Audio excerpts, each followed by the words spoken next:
Hey guys, welcome to the video. My name is Ryan Styles Harris, and in this video today, I have a very special guest. He is, I don't know if I get this expression right, across the pond. You can let me know down in the comments if I'm dumb and I didn't get that right. But he is not from America. He is very fast. Michal, why don't you take a second and introduce yourself to the people, tell them a little bit about yourself. Hi, I'm Michael Orlowski, 16, almost 17. I'm from Poland, and I specialize in 10 scale off-road and touring car, and sometimes I do 12 scale for a little fun, and recently I started also 8 scale electric off-road, but only had like a couple runs with it. I drive for Schumacher, as you can see, and yeah, I'm here to chat with you guys. Awesome. So, okay, 8 scale. I didn't know that. Does Schumacher make an 8 scale car? No. I have a Kyosho car. Okay. The slightly older version, because I have a 8 scale track like 5 minutes from my house, but it's pretty rough. I don't think it's good enough for 10 scale if it's not prepared just before. So in summer when I have some time, I usually go there and do some run. I sympathize with you because here in Florida, in the States, during the summer, all of our outdoor tracks, it's like every afternoon, rain rolls through, it kind of like destroys the track, and then it stops, and it can kind of dry out, but 10 scale cars, it's like, there's no way, it just gets so rough. But the 8 scale stuff, you can kind of just plow right through because they're big and heavy, and they just go for it. Yeah, our track is like very sandy. The dirt doesn't like hold together, Okay. So and it's pretty big and like bumpy because some like young children drive with their dirt bikes over there because the area is open, it's not closed. So yeah, I don't think it's good enough for 10 scale. Fair enough. Well, today we did not come here to talk about dirt tracks, even though I love dirt tracks, outdoor dirt tracks especially. Astroturf. It's something that Michal here has been very successful with recently. I know that you do a lot of carpet and AstroTurf, but I'm hoping that we can talk a little bit about the AstroTurf specifically because it's going to be my next big race, and I don't know much about it. And so hopefully you can help me and a lot of us others out there watching to kind of dial in our AstroTurf stuff. So if you don't mind, I'd like to jump into that. Of course. Awesome. Okay, so I'm going to go ahead and jump into some questions here that you guys submitted. First things first, I don't know, I'm not too familiar with the who's who over in the scene on your side of the world, but based on my question, I may have phrased it wrong. Everybody assumed that it was either going to be A, Lee Martin talking, I got a couple of Martin Owens, and I got a couple of Neil Craigs, and I got no Orlowskis. I'm sorry, man. No love for you. But you do race with these guys a lot, is that right? Yes, me, Neil, and Lee, we race probably each month when the EOS is on, and then in the summer we have Euros and some other like races in the UK as well. So yeah, we're all good friends. We chat a lot at the track, and we like to race with each other. Now, you did manage to technically have the reigning title on these guys with which outdoor series was it called again? Euro Off-Road Series. It's mostly indoor, but last season they decided to do the last round on the outdoor AstroTurf track, the Arena 33. And next season there will be 1 or 2 rounds on the Astro outdoor as well. That sounds like a lot of fun, and you actually had quite a bit of success. You took the championship for the 2-wheel and the 4-wheel? Yes, I managed to take both titles. We had a new car for the second round of the series, our co-drive L1, and it helped us quite a lot. We also had Jörn Neumann on board after from round 2 on, and like the whole team improved together. We worked together every race, and at the end it all paid off. That's awesome. Congratulations. Okay, so let's dive into some technical questions here and see if you can help us out. This one here is from Brandon Rose, and he just simply puts it, speed or consistency. I personally, I sympathize with this question because my few experiences that I've had with Astroturf, I found myself kind of on this fence where it was, I could get the car set up to go a little bit faster, but it's very hard to do it consistently. So then I kind of went the other way, and I went just a little bit more consistent in my setup so that I found myself, finishing my heats and my mains, etc., etc. I would love to hear your thoughts on this. I mean, on AstroTurf, especially bumpy tracks, the consistency is very important, and being confident with the setup of your car, and just being used to how it drives and how you should adapt your driving style to the track and to the car. Usually, when you go for the speed on AstroTurf, it gets too difficult because the tracks. I mean, the AstroTurf is slightly more difficult than carpet because of the bumps. Usually, most of the tracks are a little bit bumpy, and the weather also changes, so the conditions change on the track. Like in UK, when it gets very hot, the sun comes up, so the tractions go down, and Really? just after the rain, when the rain washes the track out, when the AstroTurf is dry, it's very high traction just after it dries off after the rain. So usually I would go for consistency, especially if you're like starting or you don't have so much experience. And when you progress throughout your career, when you're at the top, I mean, the speed is important, and if you're a good driver, you can adapt to the car, and that you need to drive a little bit more carefully, and then the speed will go with the consistency. Now, to kind of create my own follow-up question to this one, I get asked a lot of times, people will ask me, like, what is the setup? Like, what do I need?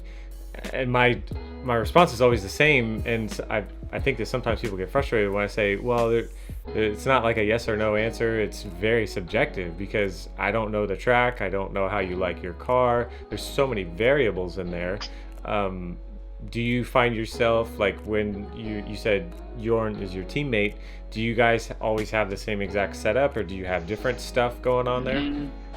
No, me and Jorn actually like very different driving styles. So for every driver, like pro driver or like as a beginner, his own setup, the base setup is very important, because you need to feel confident with your setup, with your car on each track. And when the car doesn't feel like very good on a different track than it used to be on like your local track, you can do a little bit of tweak to the setup and to the car, like change the shock oils or the diff oil, or like change the toe in the back a little bit, or the combers. And then it should be fine, but you need to find your own setup that you like, that you feel confident with at the track you usually race on, or if you race on lots of different tracks. And don't go for the setups that the pro drivers run, or like someone else that is local and he's pretty fast out there. Good advice. Go with the setup that works for you. I like it. So, okay, jumping into another question here. We got one from Dylan, and it says, how do you get more corner speed out of your car, or does it just come from driving? This is something that I relate to, and a very specific example would be, so I had my car at a recent indoor race, and my car felt pretty good. I was pretty close on hot lap in my group, and then I handed the radio over to Spencer Rivkin, and he just made the car look like it was it went way faster, which I expected it to do that, but I was surprised that he was able to get a tremendous amount of corner speed out of it when I was kind of questioning the setup myself. So I'd love to hear your thoughts on it, because obviously you're much faster than me, so maybe you can help us figure out this corner speed issue. What are your thoughts? So in my opinion, most of the times is the driving skills. Of course, if your setup is way off and your car doesn't carry the speed good enough, or it doesn't rotate, you don't have corner speed you would like to. But as you said, like us pro drivers, we can easily find the limit of the car in the corner, and it is talent, and also it's lots of practice.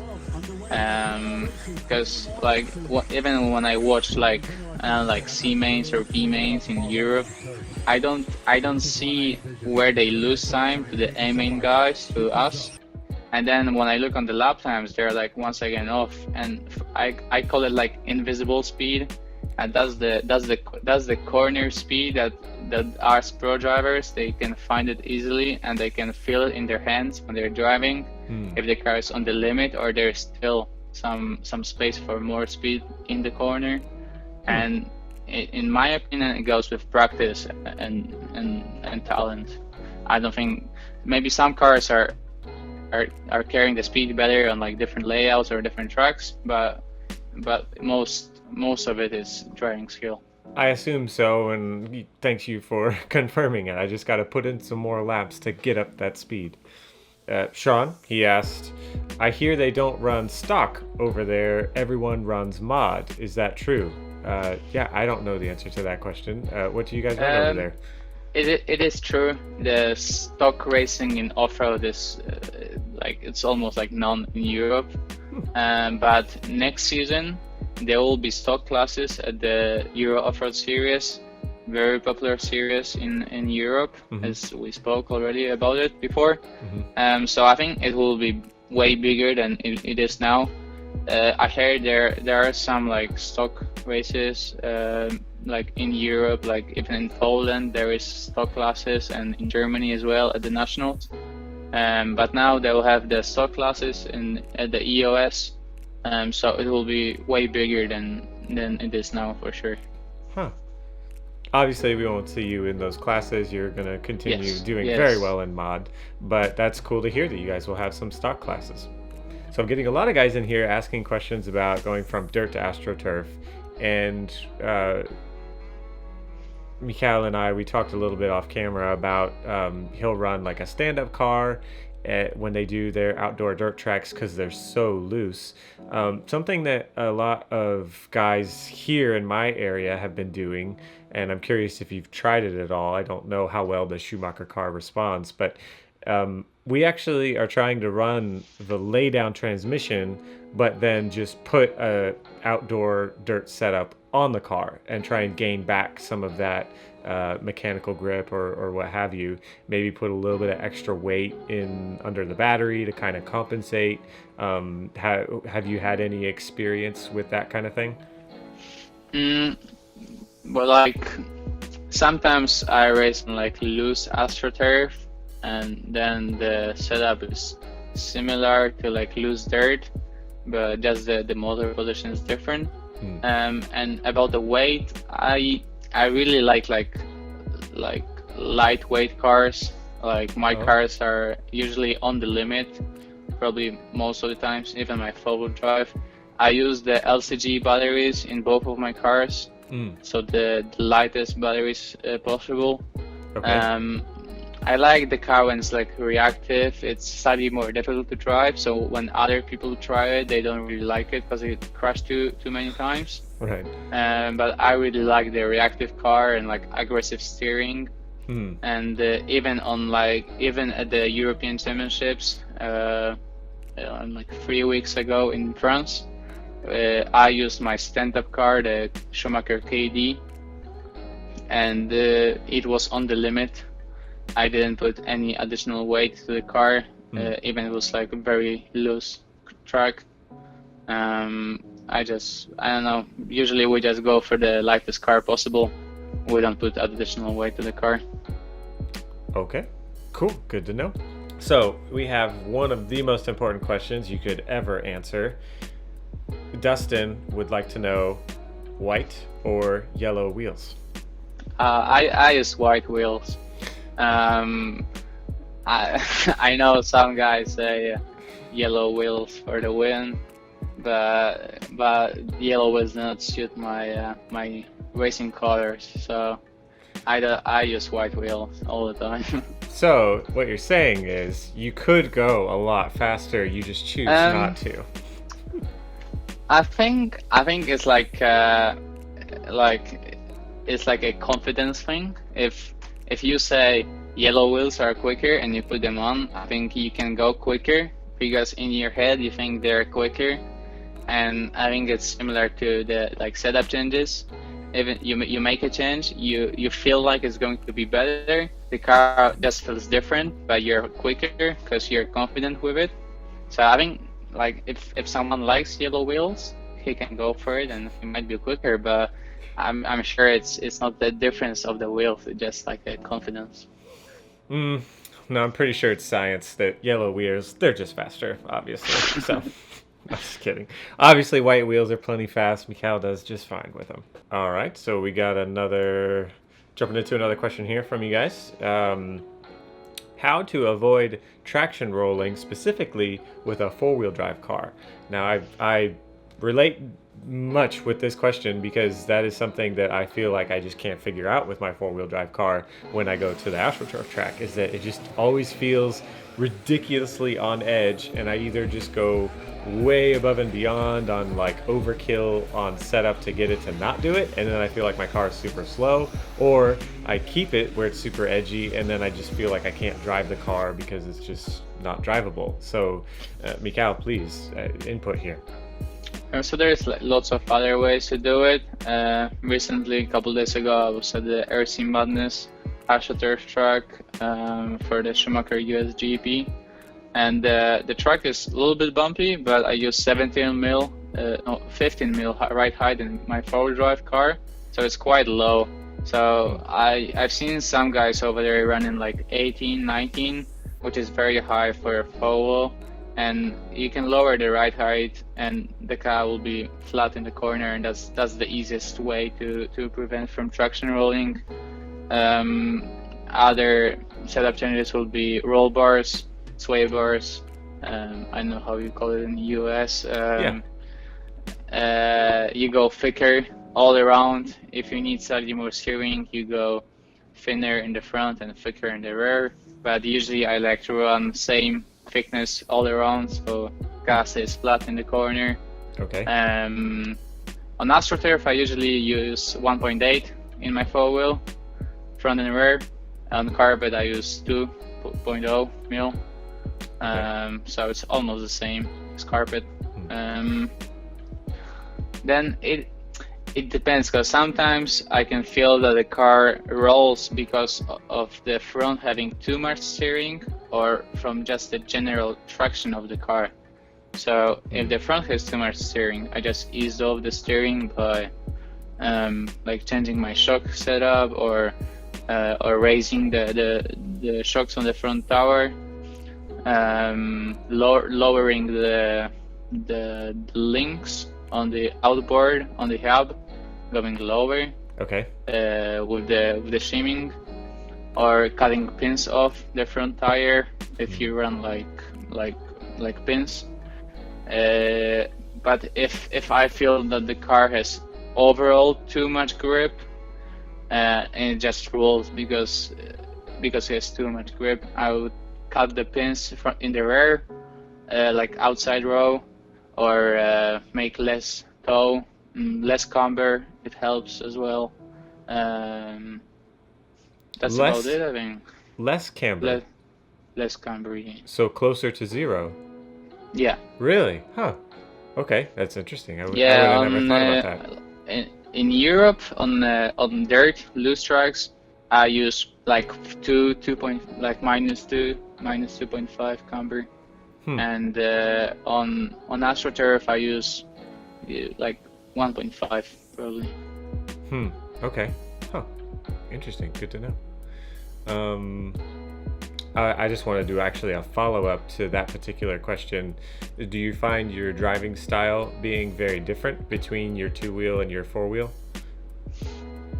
I don't think so. I mean, like, I run stock at the Schumacher US GP a couple days ago at the RC Madness, and the difference between my stock driving style and mod driving style was so big. Because before I thought it's hard to drive four-wheel drive just after two-wheel drive, but this time I drove stock just before mod cars, and it was so much difference. That like my first two laps were horrible. I was overshooting every jump, every corner, traction rolling. Yes. But I think between two drive and four drive is similar on like high grip. On low grip, like dirt, it's different because in two drive it would be so much smoother, and in four drive you can just spin it and like punch it everywhere. And so on high grip it's very similar in my opinion. Interesting. Yeah, my two wheel, it's like most of the time it's okay, but I just need to keep working on the setup with my four wheel. It's always been way too edgy, and I have to figure something out because I feel like I have to drive them so differently. So hearing you say that you can drive yours very similar, it just tells me that I just got to keep working on my setup then. Yeah, there's lots of ways to ease off the car. Buy a Schumacher, right? Yeah, exactly. So next question, kind of a little bit of a different style question here. Jake would like to know, have you ever tried oval racing? No. I've never tried oval. When I was in the US, like usually when you go to a restaurant, there is NASCAR on the TV. Yes. Going around, and I understand like people having fun in it, and like racing oval. I don't see any fun in it. I like racing and like jumps and like fast chicanes and like sweepers. Sure. I don't feel like, even if you race with like 20 cars on the track, on the oval track, I don't see like so much fun in it. So I prefer normal tracks. Even though I'm American, I'm with you 100%. Yeah. I think it's probably fun if you're in it and you're doing it, sure. But to watch it and even do it for like lots of periods of time, not for me either. So I'm with you on that one. Thanks for answering all those questions, Michal. I know that there's a lot of people out there that have supported you and gotten you dialed in your career so far. Is there anyone that you would like to say thanks or give mention to here? Yeah, I would like to thank everyone being with me, especially my dad. He has been with me since 12 years, since when I started RC. He has been every time with me, working on my cars and working during the night before races, preparing the cars, and yeah, I'm very grateful and thankful for that. Schumacher as well. They gave me a great opportunity almost 4 years ago, being in a team, and we had great successes since then.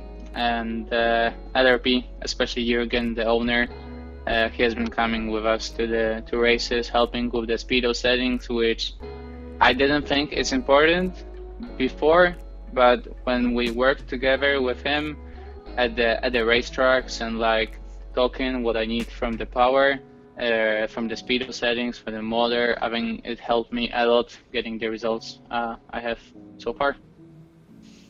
Awesome. That's really cool. I'm glad those people have been with you and supported you. You are truly a very awesome, positive ambassador for all of those brands. So I hope that they are very thankful and grateful to have you on board. And I hope that you continue to be a good example for all those people over there in the UK and Poland and everywhere that you're racing. I'm sure that they enjoy watching you race, and I hope that they enjoy talking to you as I have enjoyed talking with you today. Thank you. Me too. It was great fun, and hopefully maybe I'll be here more. Yes, you're always welcome here on the channel. Hopefully, is there any races that you're going to be coming over to the States soon? For sure, definitely the radio race in January. I'm hoping I can go to Las Vegas for the carpet championships. Oh yeah, okay. In November, I think, but it's not sure yet. We're thinking about it, so there is a chance I will be there, but it's difficult because of the school. So well, we shall see. Okay, awesome. So hopefully we'll see you at those. What is your next big race that we can all root for you? My next big race will be the EOS Round 1 in Germany in 1 month.